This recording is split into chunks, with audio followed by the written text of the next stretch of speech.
Roy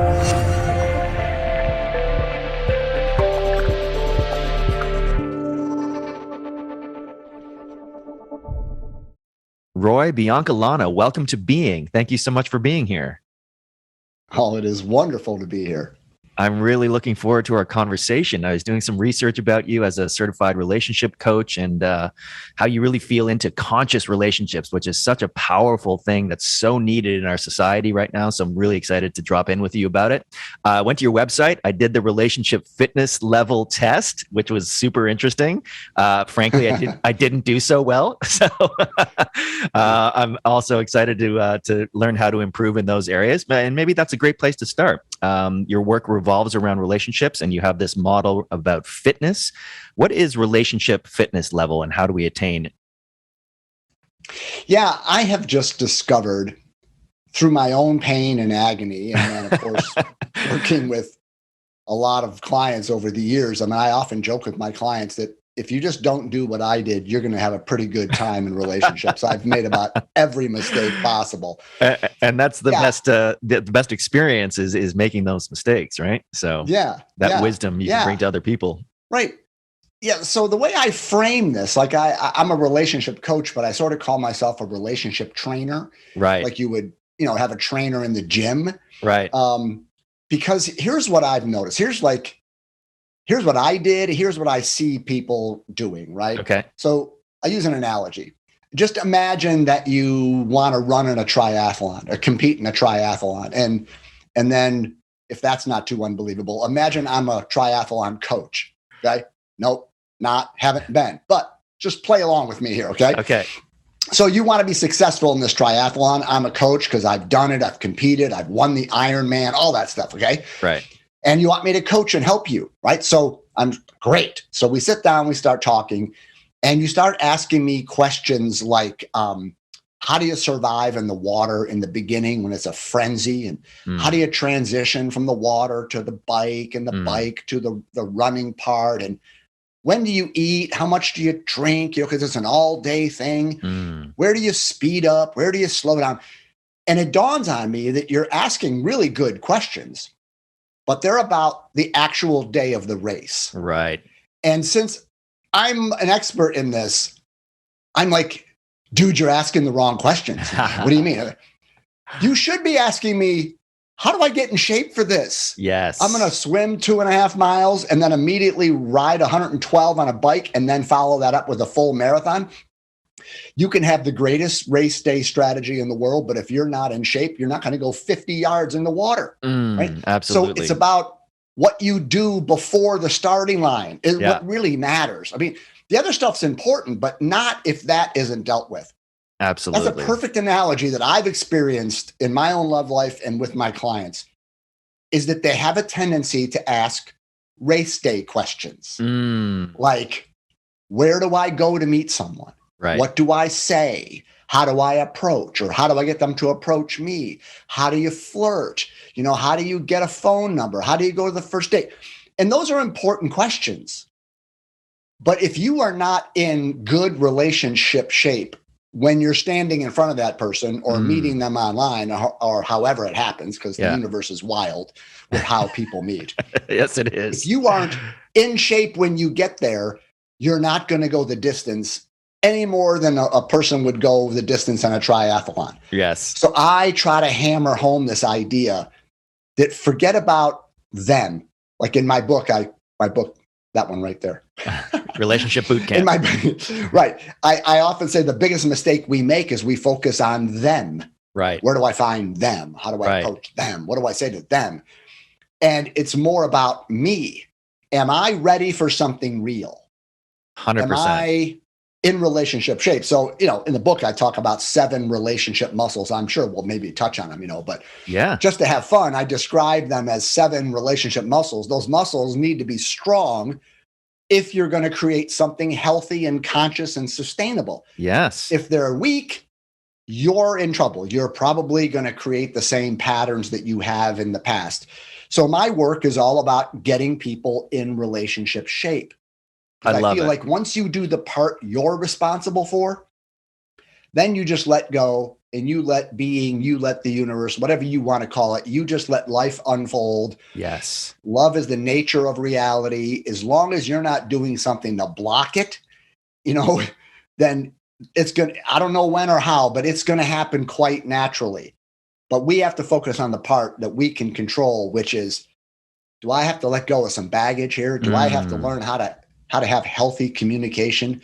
Do I have to deal with that voice in the head that is neurotic and nuts and negative and needy? Yes. Right.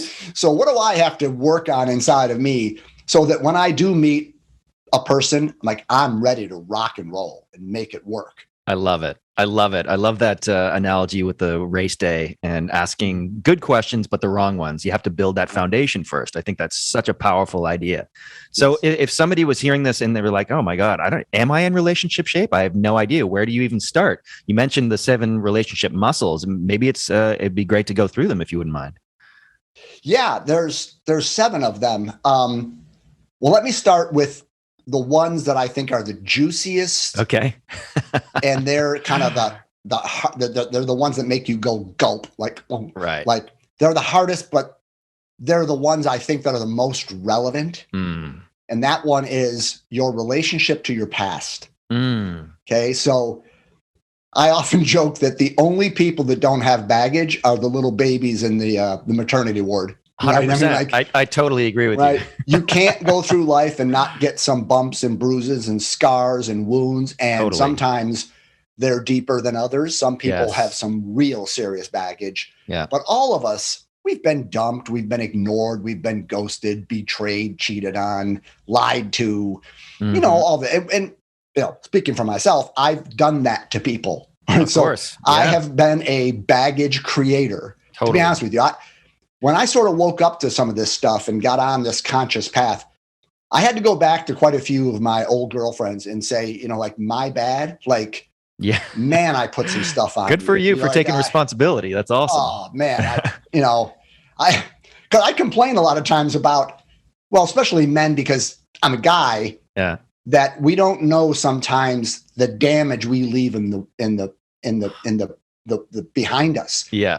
The way we relate with women, it hurts them. It makes them less available to the next guy. Totally. Because we create baggage. So we're all involved in this. Yeah. But if we don't address our past and learn the lessons from it, learn to let it go, we bring it with us. Yep. Right? We bring it with us into the relationship. And now we sort of subtly or unconsciously are holding this new person in front of us responsible for it. They're going to pay for that guy's sins. Right. So what happens with baggage is it creates a wall of protection around our hearts. Yeah. Right. It just makes us be a little guarded, a little suspicious. Maybe we hold somebody off at arm's length more than we naturally would. Maybe we don't allow a relationship to move at a normal pace. We keep it extra slow because, right? So we have trust issues. Right? Yeah. I've been hurt by that one, and that one. What are you going to do to me? Right? Yes. It's almost impossible not to do that unless you do some of the work to say that I want to try my best to do what I can to meet the next moment with a clean emotional slate. Okay, so let me give you an illustration of this. Okay. I've been a professional golfer feels like a past life, but I've always been a professional golfer. I still play a little tournament here and there. Awesome. So I'm very familiar with sports psychology. Right. I've worked with sports psychologists. I've even worked with a couple of golfers and kind of helping them with the mental game. All sports psychology is just one idea. Can you let go of what just happened and be here now with this one shot or pitch or at bat or play? Can you approach this next shot with a clean emotional slate as if nothing's ever happened? Now that's hard to do. It's hard to do. But if you can't, as a golfer, if I hit 3 balls in a row to the right, I get up on the next hole. I'm probably going to hit it to the left because I'm overcompensating. Totally. Right? I'm living in the past. Yes. It's alive in me. Yes. So that's one of the big tricks is that you will never forget your past. Why should you? But you never can. Yeah. But there's a difference between something that happened and something that's happening. Yes. And so most of us, the past is still alive. Yes. It's like it's still there and it's in me. And now I often call this the menage a trois from hell. It's you, it's me, and the past. And the three of us are going to try to relate. Okay. So I'm glad you appreciate my humor. It's I love it. Yeah. No, awesome. yeah. Right. So that's one of the biggest muscles you got to get strong. You have to learn about forgiveness. Now, forgiveness is one of the things that's so misunderstood in spiritual circles. Usually it's all about who's to blame and who's the victim and the villain. No. There's a co-responsibility in relationships. We are co-creating our dynamics.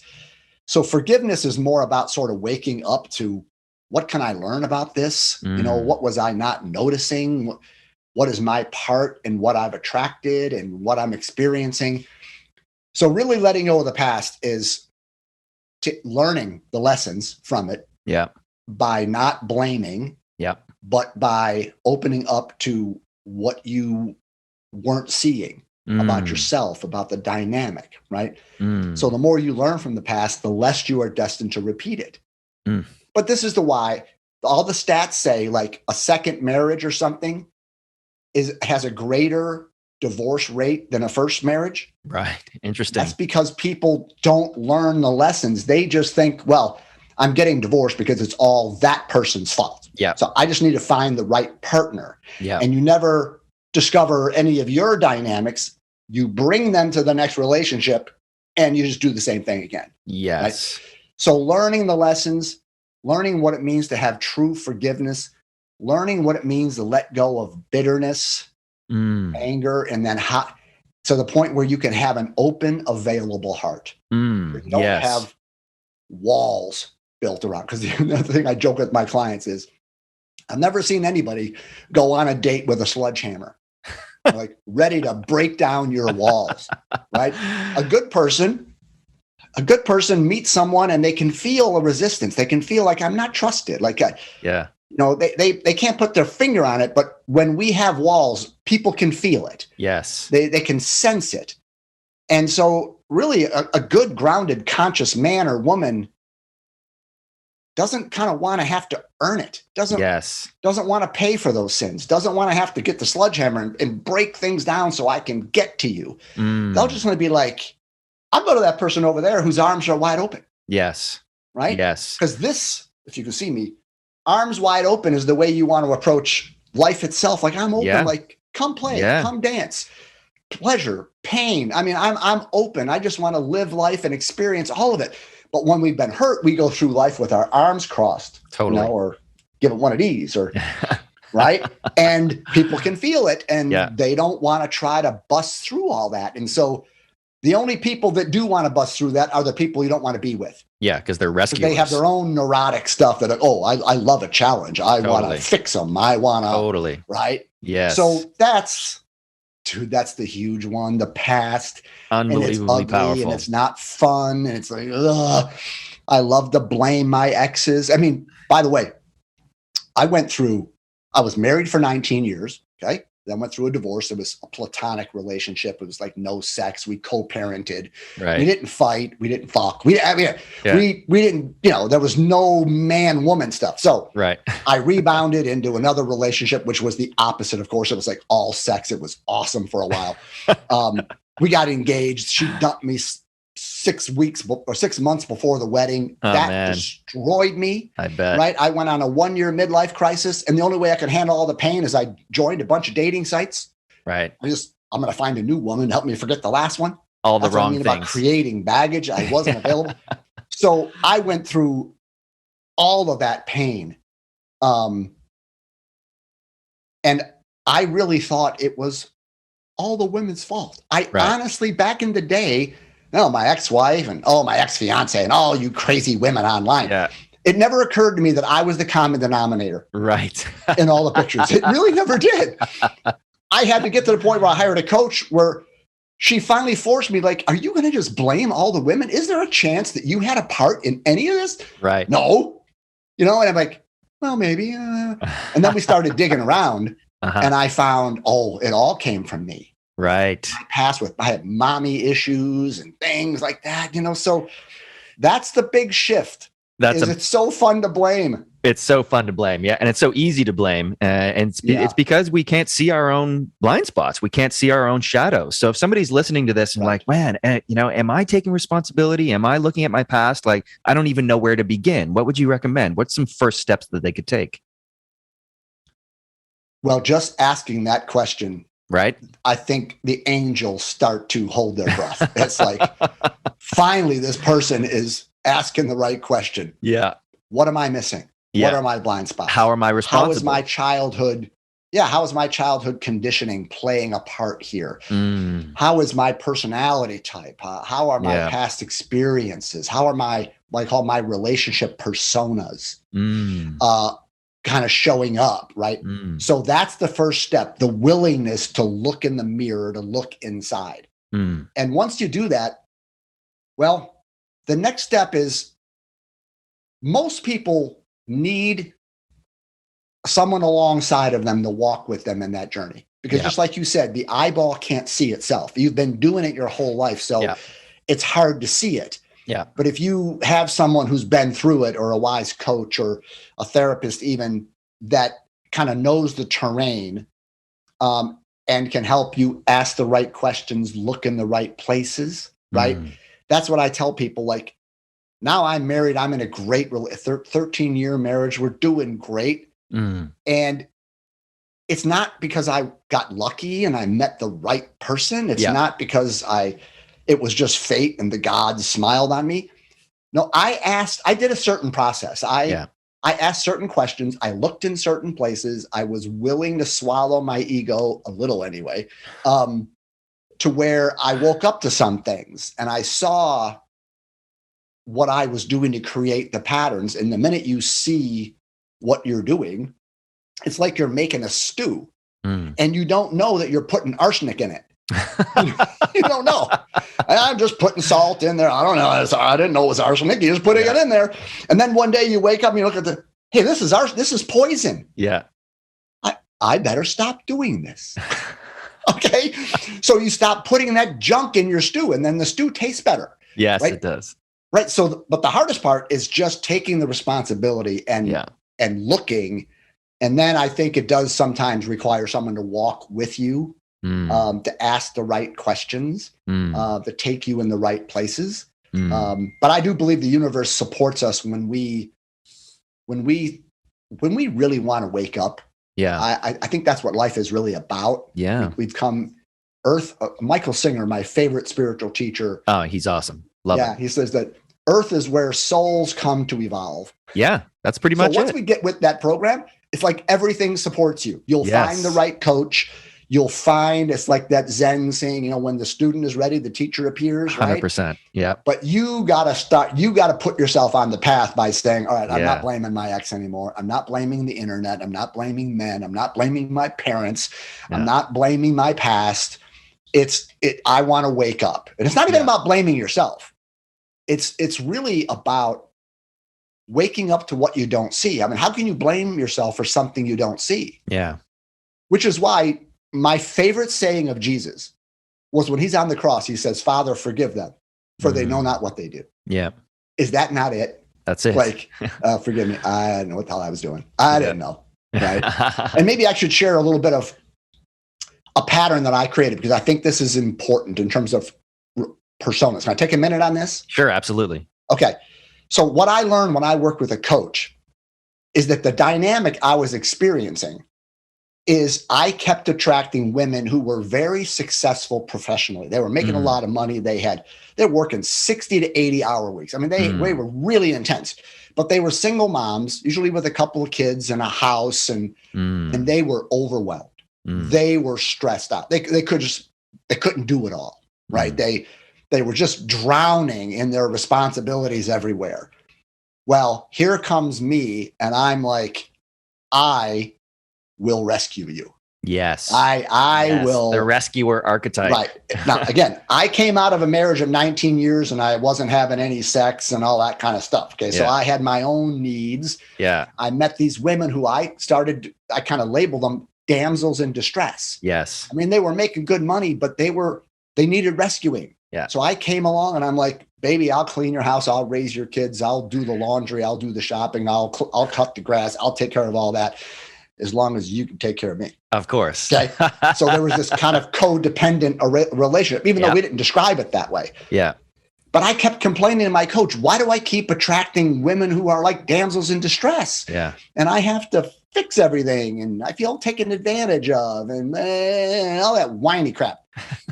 Well, I discovered that my relationship with my mother was a perfectionist. I mean, she met the family's physical needs, but she was difficult to feel any emotional connection to. She was kind of demanding, kind of harsh, kind of, if mama ain't happy, ain't nobody happy, right? And so my mother, as sort of my first girlfriend, you could say, my first feminine influence of a little boy's life. Yeah. I learned that the way you get close is by making your life be about taking care of hers. Yes. Like, be a good boy, Roy. Yes. Even my dad told me, son, don't fight her. Just do it her way. Just make her happy. Yeah. Okay? So I learned the way you get close to a woman is sort of ignore what you want or who you are or your own individuality and just make your life be about taking care of hers. Yes. Now I'm 47 years old and I'm relating with these women and I'm making my life be about taking care of yours. And I have the audacity to blame them. Yes. So I came to see, because I learned to be Roy the Rescuer, the only women in the world that I had chemistry with were women that needed rescuing. Because Roy the Rescuer wouldn't fit with a woman who had her shit together. Right. There'd be I couldn't play my game. I couldn't do my thing. Right. Yeah. Right. She wouldn't feel connection. But when I met a woman who was overwhelmed and, rescue me. You're the perfect. There's a chapter in my first book where I title it The World's Greatest Boyfriend. That's what I was. But it was all fear driven. Yeah. Right. So I'm not against anybody, managing a household and raising kids and being a Mr. Mom. That's wonderful.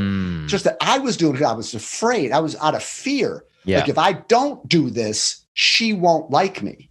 Yes. I won't get laid. I won't get any attention or affection. So I was doing it because I was scared. So it was all unconscious and all messed up. So when I work with clients, I want to know, what's your relationship persona? Who did you learn you have to be as a kid in order to feel wanted or loved or connected or safe? Who did you have to become? Right?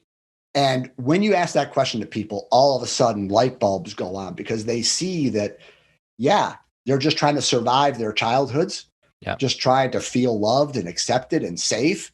And so they become this little girl, this little boy, and they don't even know they're doing it. I didn't know I was doing it when I was 5 years old. What the hell do I know? Yeah. I'm just trying to get mommy to be nice to me, right? Yeah, totally. But you end up being this person as an adult. Yeah.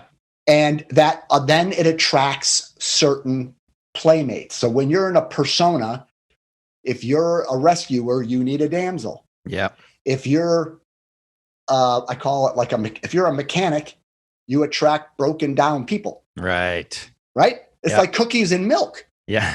So most people can point to a pattern. I attract emotionally unavailable people. I attract addicts. I attract people that are deceivers or, what we all can point to a pattern, and it's easy to blame. Oh, they're all messed up. But there's something that you're doing. You're moving in the world with some kind of energy, some kind of persona that fits. So I kind of use an analogy of like when you're making a puzzle with like 1,000 different pieces, right?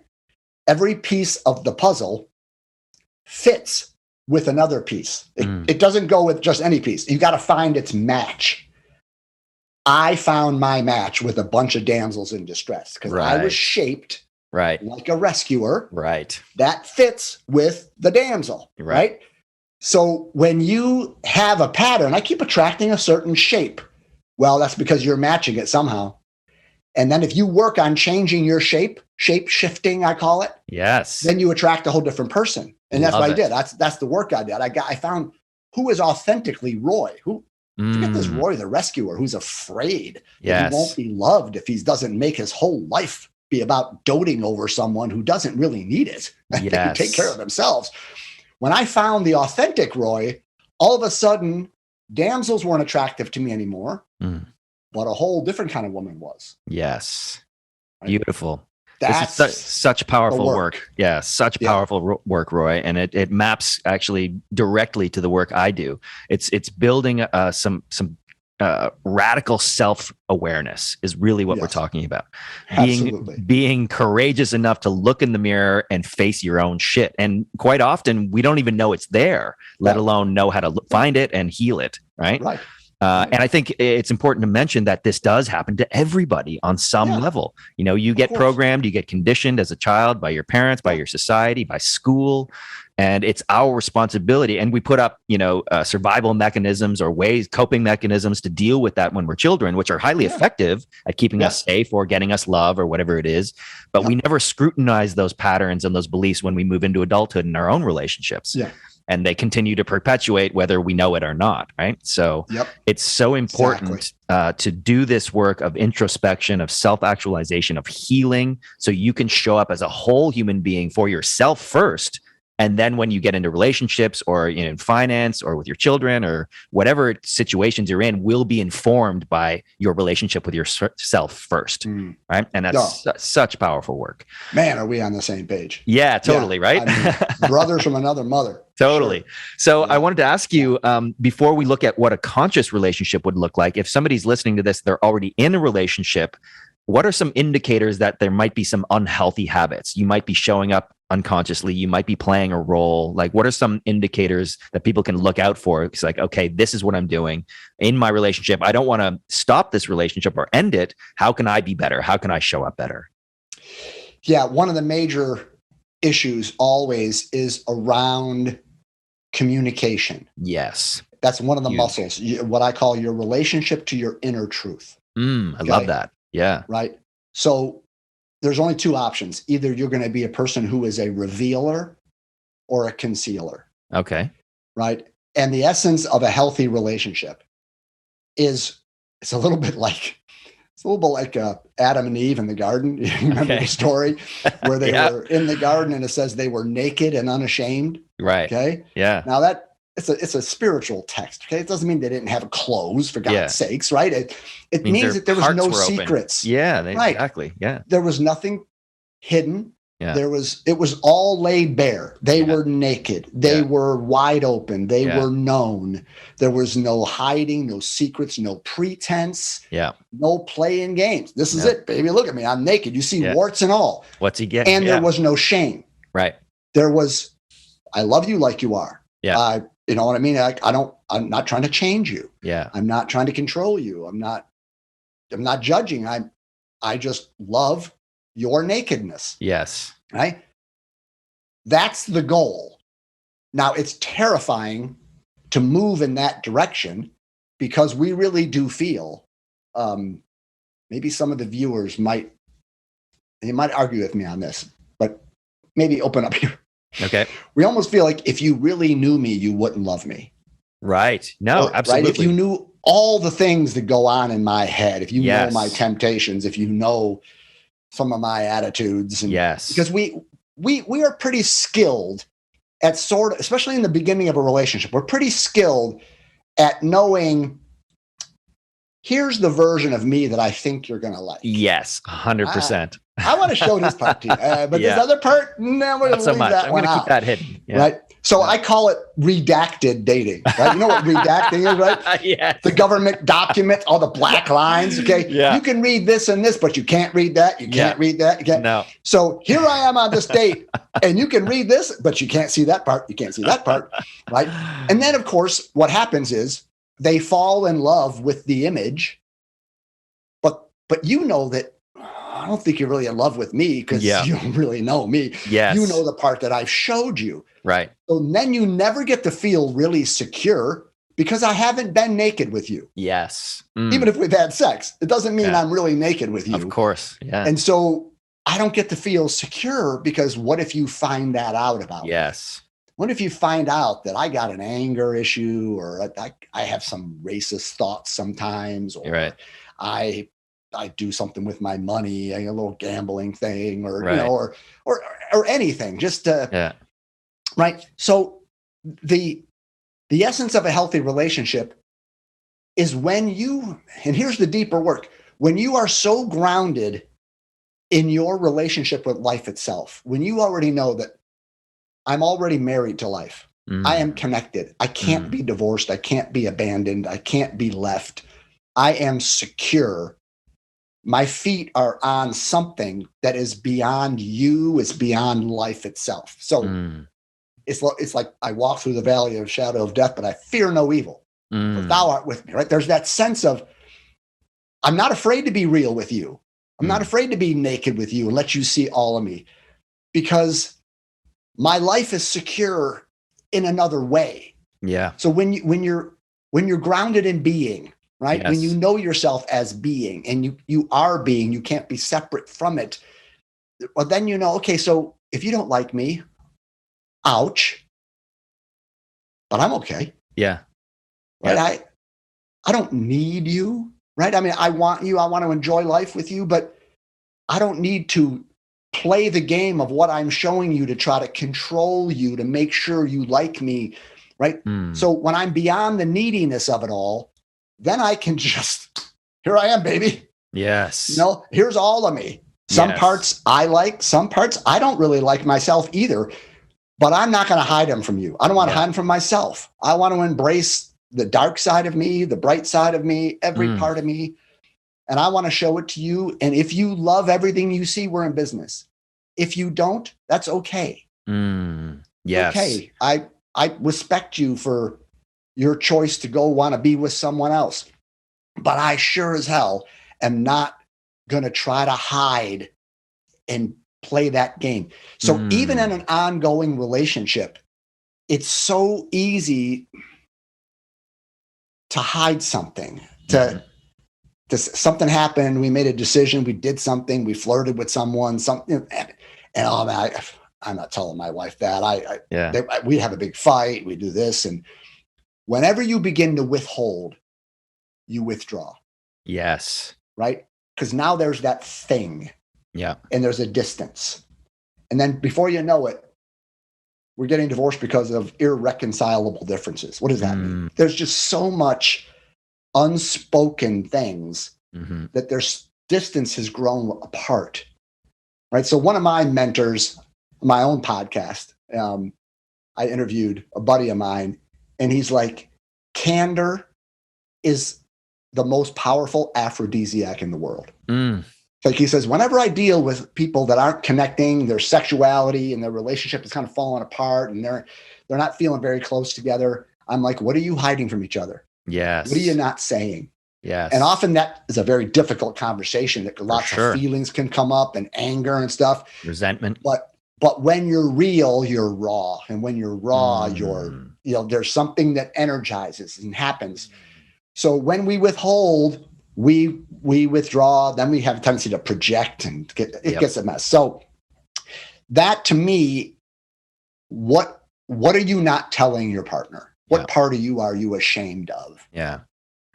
You know what I mean? And it comes back to self-love. You know, when we don't love ourselves at the deepest level, we can't expect somebody else to love all of us. Right.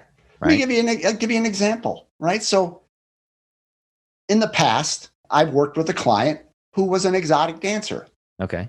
And she'd meet guys, and she wouldn't tell them what she did. Right. And then later on, somehow they would find out, and then there'd be all kinds of problems. Yeah. And I'm like, well, you're not telling them because you're ashamed of yourself. Yeah, totally. Because if you weren't, you would just say, he said, what do you do? Well, I dance over at such and such a place. I'm not going to hide it from you because I'm naked and unashamed. Right? So a lot of times we carry shame about ourselves, something we don't like. And if I don't like it, you won't like it, you know?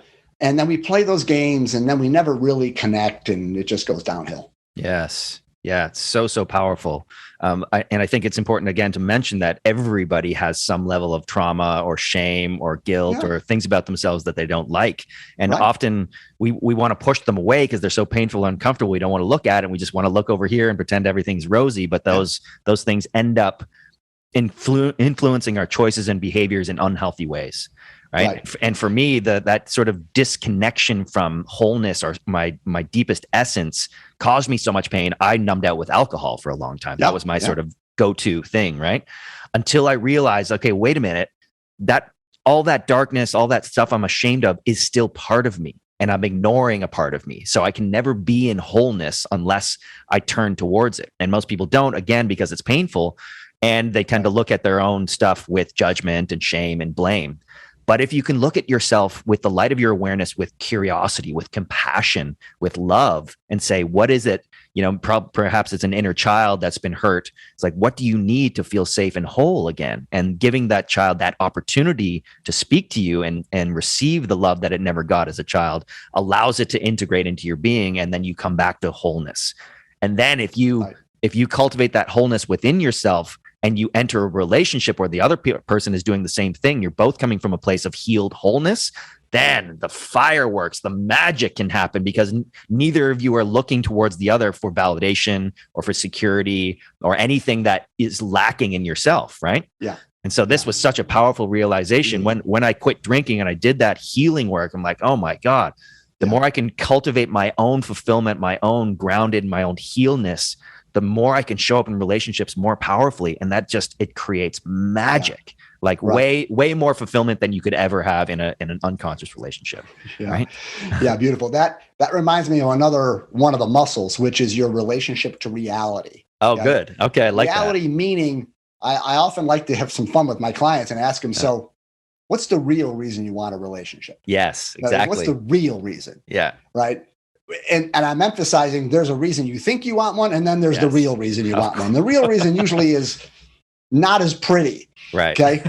So it's like, what's your relationship to reality? Right. And what I found in my life is if you're honest enough, you know that you live in there, right? Hello, you're in there, right? How you doing in there? Yeah. Most people can sense some degree of not okayness. Yeah. I feel unlovable or unwanted or undesirable, or, there's a sense of restlessness or a sense of feeling abandoned or whatever. There's lonely. There's all kinds of words to describe, but just in general, if we're honest, how you doing? I'm not okay a lot of the time. I'm not suicidal necessarily. I'm not clinically depressed where I can't get out of bed. I mean, those things happen, but I'm talking, there's like a normal everyday, I'm not okay. Yeah. There's a baseline of anxiety. Yeah. And the mind says, that feeling is so intolerable, it can't be ignored. Right. Your whole life is going to revolve around trying to make yourself feel okay. Yeah. Right. That's a deep thought right there. For sure. You're not okay. Your life purpose is about making yourself feel okay. Right. Now, one of the strategies, the mind says, you know what, if you find the right partner, it's going to fix that. So that unlovable thing, you just got to find a person who will love you. Right. So then the real reason you want a relationship is because I need someone to make me feel loved. Yeah. You're trying to fill a hole. Make me feel wanted, to fill some empty spot, to make me feel alive, to make me feel less bored, or to just to be desired. That was my thing. I wanted to be desirable, right? I had an ex-wife didn't want to have sex with me. Right. I want someone to make me feel desirable. Right. Well, so one of my sayings is, life partners make lousy life sources. Oh, I like that. Right? Yeah. We look for a person that's going to fix us, that's going to make us feel whole and complete. Right. The poor person can't do it. Even if they wanted to, they won't be able to, because they're just a human. Right. So we set up this dynamic where we're not okay and we have to fix that feeling. The only way we know how is, either I'm going to do it with a relationship. Some people do it with career and money or possessions or power or fame. Yep. 100%. Performance. There's all kinds of ways that you can try to make yourself feel okay, to fix the inadequacy, to fix the I'm not good enough, or something's wrong with me, right? Yep. But in this conversation, in my job, people use relationships all the time. 100%. And it just leads to drama, because these poor women in my life, they couldn't make me feel desirable. Yeah. She went to work, or she had other things on her mind. Yeah. well, we haven't had sex in 2 days, I mean, come on. I mean, right. So this sets up this dynamic. So one of the pieces of work that we need to do is we need to find out what's the real reason I want a relationship. Right. Because as long as we have like a job description for someone, which is what your list is, right? You have a list of things you want in a partner. Yeah. That's because you're describing the person you need in order to fix that not okay feeling. 100%. It ain't going to work. Yeah. Right. So this is your relationship to reality. And the more you get in touch with that, you say, okay, so I feel undesirable. That's not her job. She can't do it. It'd be like trying to paint a house with a hammer. You're going to be frustrated and disappointed. It's going to take you a long time. It's not going to work. Right. But the work is, well, how can I find my desirability from within, from beingness?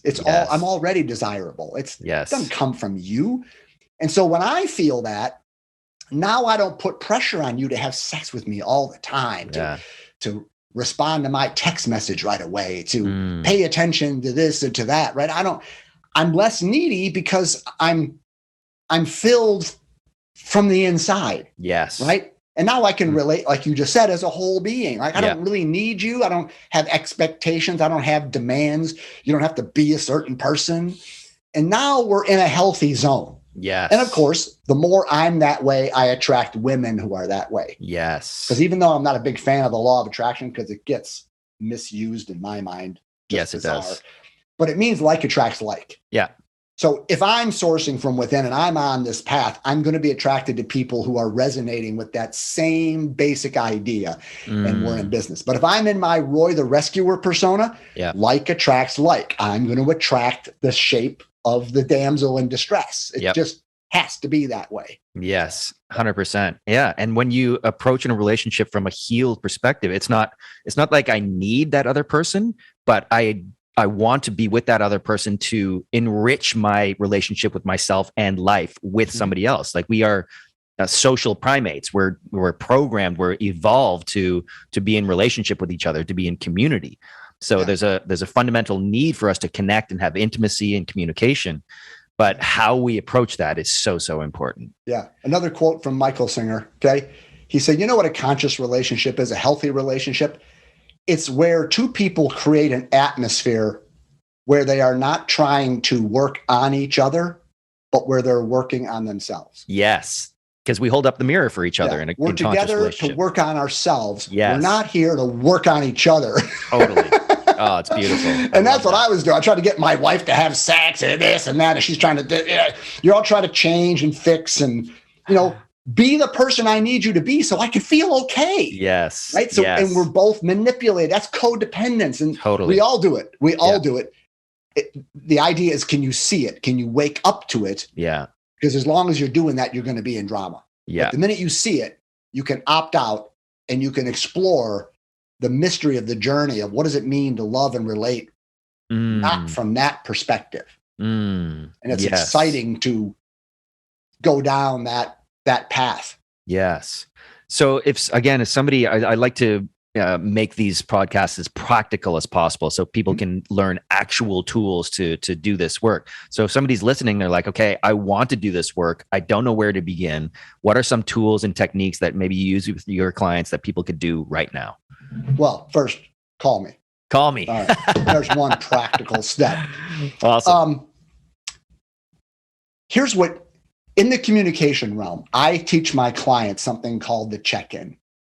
Right. One thing you notice when you're on a path of awakening, that you spend most of your time living in the past or being in the future. Yeah. You're never hardly ever here now. Yeah. Okay. Yeah. So you're never really in touch with your real inner truth. You're in your head somewhere. Yeah. Okay. So there's something called, it's a presencing technique, just called a check-in. Okay. And it's answering the question, what's here now? Yes, I love that. So it makes you kind of get out of the past and out of the future, like right in this very moment, what's going on inside of me? And there's only 4 things. You have body sensations. You have an emotional state.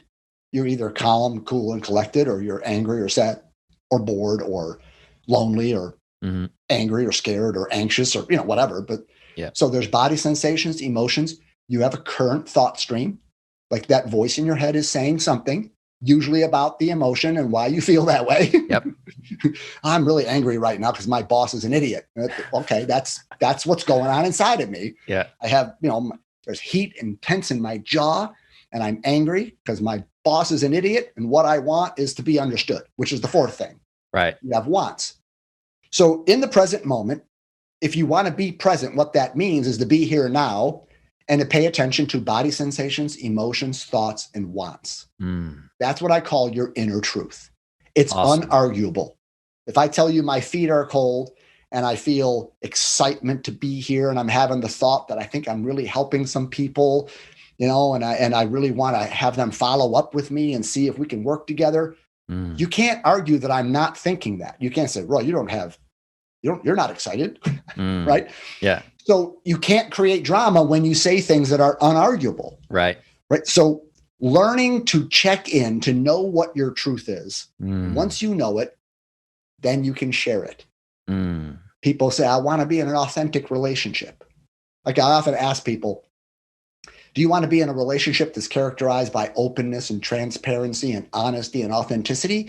Or do you want to be in one that's characterized by playing games and withholds and lies and manipulation? Nobody has ever said they want that. Okay? Right. But most of us, we don't know what it means to be authentic. Right. Are you willing to reveal your inner world? Are you willing to be with someone and say, here's what's happening over here in Royville? When you did that, like I use an illustration in my book, you're on a date with someone. 18 months ago, your husband cheated on you. Okay. And you went through a divorce. Okay. You just a lot of pain. Yeah. Now you're finally getting back out there. You met this guy and you're sitting at a table and you're at a nice little restaurant and this little hottie walks by the table and you see his eyes go, right? Checking her out. All of a sudden, you're triggered. Yes. Right? Your stomach goes in knots. There's maybe anger, maybe fear, maybe sadness. It might remind you of, but your body has sensations. The emotions come up. You have the thought, I can't trust him either. All men do these things. I think he's going to break my heart because the way, you're having those thoughts and you're wanting to bolt. Yeah. Right? You want to be an authentic person? You want to have an authentic relationship? Tell him what happened. Yeah. Without blame. Yeah. You look across the table and say, I noticed when you looked at her over here, I went nuts. Right. My whole body started to cramp up. It brought up all the emotions of my divorce. I started to feel angry and sad and scared. I started having thoughts. I can't trust you. You're going to cheat on me too. And I just want to run out this room. He can't argue with you. He can't say you don't feel that way. Yes. He might not like it. He might have his own reaction. He might get triggered by that. You're so high maintenance. Yeah. Whatever. That you can't control. But if you are saying, I want to be an authentic person, I'm committed to being candid and to reveal, I'm not blaming you. You didn't make me feel that way. When you looked at her, that's what happened. It just kind of came up and I want you to know me. I'm naked. Yes. If you want to label me neurotic, go for it. I probably am. Okay? We all are. If you want to, whatever, if you can't handle it, then you can't handle me. It's just, but I want to be real with you. I want you to know me, right? Yeah. Now, half the viewers right now are probably freaking out like, oh my God, I could never do that. Yeah. Well, I would just say, yeah, you could. Yeah. When you're grounded in being to the point where you don't mind if he gets up and scoffs at you and walks out that door, you're fine. Yeah. Because you love who you are. You're not embarrassed of any of your reactions or your baggage. And you're just not going to keep any secrets. You're just going to share it because I want to live naked. I don't want to play these games. If you walk away, you walk away. I'll enjoy my glass of wine and maybe some other guy will sit down. Yes. And I'll just tell him what happened. Maybe, who knows? Right. So that's it. Learning the check-in. Right. I tell my clients, practice as often as you can, as many times a day, drop in. In 5 seconds, you can do a check-in. Yes. Sensations, emotions, thoughts, want at a stoplight, walk into the bathroom. Yes. You can just be present with yourself, get you out of the past and everything that happened and all the worries about the future. Come here now, drop in, what's here, And the more you get to know that, then you have something to share that's real in a relationship. Yes. Oh, it's so powerful, Roy. I love it. I love it. Cultivating that relationship with yourself first, right? Yes. Really being having the courage to be honest with yourself, you Right. know, and then it starts there, and then being able to communicate that to somebody else. And the more you can own it and take that responsibility, the more you feel empowered. Even if there's still stuff you need to work on, you're taking it, you're owning it, right? Yeah. And that feeling of power, empowerment, and responsibility creates a vibrancy, a frequency around you that will attract somebody who's doing the same work, right? And so the more you can show up in your power, the more that's what's going to be attracted, rather than coming from fear or scarcity or lack, because you're looking to fill holes, and that will never work. Absolutely. Such incredibly powerful work, Roy Biancalana. Is there anything I didn't ask you about that you might want to add here? Well, at the beginning, you mentioned my fitness test, and I want to mention that as a free gift. Okay. Great. Okay. So it's a little bit like, if you want to buy a house, right, you probably should check your credit rating, because if it's not good, no one's going to give you any money. Right. So you better raise the credit rating, then you can go get a loan. Right. So I often say, that illustration of, are you fit to be on the starting line? Are you relationally fit enough to go the distance? I think about, if you go into a gym and you hire a personal trainer, if they're a good trainer and you say, here's my goal, I want to lose X number of pounds, or I want to get stronger, or whatever it is, they're going to say, great, let's find out what we're starting with. Let me run you through some assessments to see where you're strong, where you're weak. Once I know where you are and I know where you want to get, I can put a program together and we'll get you there. Awesome. But we got to know what you're starting with. Yeah. So I thought, like with our love lives, why don't we do that? We know what we want. We want this healthy, conscious, sustainable relationship, right? That functions at such a nice, beautiful, high, supportive level. What are we starting with? Yeah. What's your current relationship fitness level? How strong or weak are you? Okay. So I made this fitness test. It's 30 question, true, false. It takes you about 3 to 5 minutes to complete. Yeah. Your answers are completely confidential. I didn't know you took the test. I get notified when the test is taken, but I don't know who it is. Right. And I don't get the results. Right. But you get them. And then you also get recommendations. So I don't help you understand what your fitness level is and then just leave you. No, it's like, okay, this is your level. Here are some recommendations on things you could do, because I drop you into 5 different categories. Okay. You're either relationally ripped. Okay. I'm not in that category. So hardly anybody ever gets that, because you would never be taking the test if you were. You'd be Jesus and you wouldn't bother with such things. So you're either ripped or you're skinny fat, right? Okay. So you look pretty good, but you got some issues. Right. Or you're overweight, or you're unhealthy, or you're in the last category, which I want to say this to you. I wrote the test, but I took my own test, and so did my wife. But we took it putting ourselves in the mentality that we had before we worked with our respective coaches and therapists. Like back when I was in my junk with my ex-wife and my ex-fiance, and I came out the lowest area, dangerously out of shape. Oh, wow. Of course I was. Look at my love life. I mean, if it said I was doing great, what kind of test is this? Yeah. Right. So most people are going to get results that aren't that good. Yeah. Because you're not finished. You're not Jesus. You're not Buddha. You're not an enlightened being, most likely. So you probably need some areas where you got to get stronger. So don't be insulted, or don't be surprised if you get results back that you got to get in better shape. Yes. You need some work to do, right? So you got some baggage. You got to learn how to communicate. We haven't talked about your relationship to your feelings. We haven't talked about your relationship to your inner energy, your masculine, feminine energy. We haven't talked about your relationship to love itself. A lot of us grow up in families where we have these warped views about what love and intimacy is, because our parents were so messed up. Yes. We witness power issues and submission issues, or control, smothering. So we have all these stories from our childhood that's what it means to be intimate relationship. I don't want any part of that. Right. So on my website, coachingwithroy.com, and you'll probably have a link somewhere on your show notes. You can take the test and get your results. You get your recommendations, and it's just I just can't imagine not wanting to know. Now, my test is not infallible. It's not like gospel truth. Okay.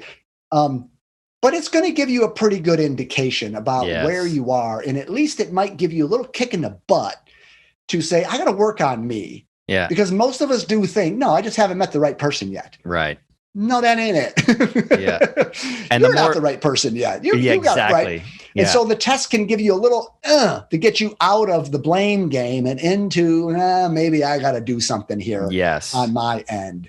And then we can go from there. And that work honestly can be uncomfortable and painful sometimes. That's why a lot of people don't do it. But I just want to remind the viewers same the same with the gym. The more that you can lean into that discomfort, the more you will heal, the more you will become whole, the more conscious a relationship you'll be able to have because you're cultivating a good relationship with yourself. And that's where it all comes down to. Roy Biancalana, this has been amazing. Thank you so much for sharing your wisdom and your insight and your humor. This has been a lot of fun. I just have one last question I love to ask my guests. It's if you were to take all of your experiences, all the knowledge and the wisdom gained and distill it down into one message or one sentence, what would it be? What would that be? Well, for me, it would be something along the lines of notice how you're expecting people, circumstances, and conditions to make you happy rather than finding that it's already there within you. Like you're wanting the world to be a certain way so that you can feel okay. And just recognize that that's what you're doing. Yes. And it doesn't work. It hasn't worked for anybody. It does not work. Right. So just seeing that puts you on a whole different path, because now I'm not going to put so much energy in and try to control and make people do things and get life a certain way and make sure, I'm not going to try to just be working all the plates spinning. It's like, it puts me on a whole different track about what's here, what's here now. How is life already whole and complete as it is? How is the race already over? Yes. Right. There's nowhere to go. There's nothing you need to be. There's no partner that you need to be who you already are. That's probably what I'm still trying to open up to. Amazing. My own life. So powerful. That was incredible. Roy Biancalana, thank you so much. This has been super fun. Really appreciate it. You're welcome. Thank you. I will put all of those links in the show notes for everybody. Please reach out to Roy. Super powerful work that you're doing in the world. Thank you for the work you're doing in the world. Really appreciate it. And we'll talk to you real soon, man. Okay. Bye-bye. All right. Cheers.